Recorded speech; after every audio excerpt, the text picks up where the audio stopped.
When I'm reading an application and the detail about patient and public involvement, I'm really keen to see that public contributors have been involved from the outset, from conceptualization right through to your strategy and related plans for dissemination, knowledge mobilization, engagement with the communities that you intend to achieve your impact with.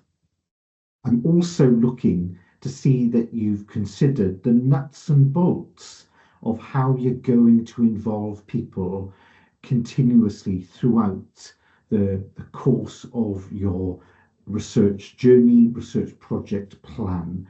I want to know how they're going to add value in different ways relevant to your research objectives. And I want to see that you've carefully considered how you're going to resource that, remunerate accordingly, not just directly for the public contributors' time, but also thinking about carer costs and what would be required to really ensure people can contribute.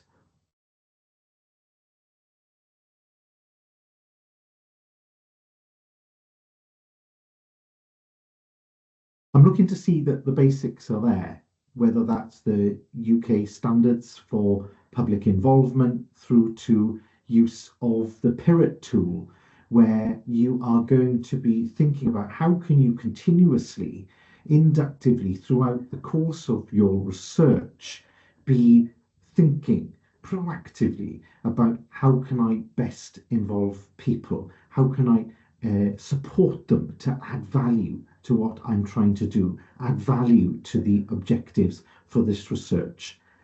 I'm not expecting to see we thought about this once and we think we've completely nailed it approach. I really think it needs to be a continuous improvement endeavour that are driven by the sorts of values and principles that we can expect to see in the UK standards, for example.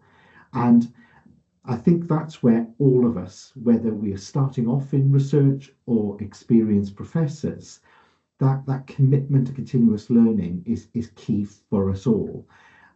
And when we do it well, and we are able to do and achieve in this domain, we should be sharing best practices and ways of really getting the most with and from public contributors. And so that's where I think not only should we be planning and doing this well, but we should also be sharing the learning from doing it well also.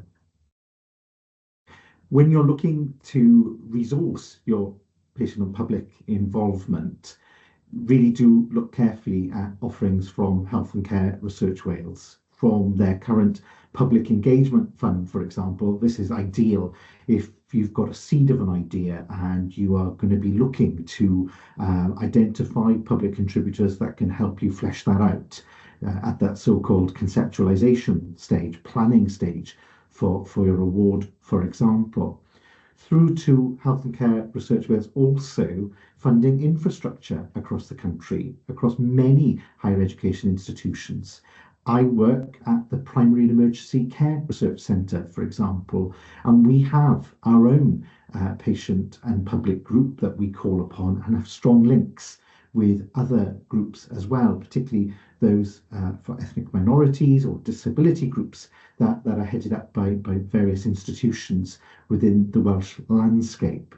So there's expertise to tap into through established infrastructure or finding small pots of funding to do this on your own. The key thing is you've got to do this well very often to write a competitive and successful application.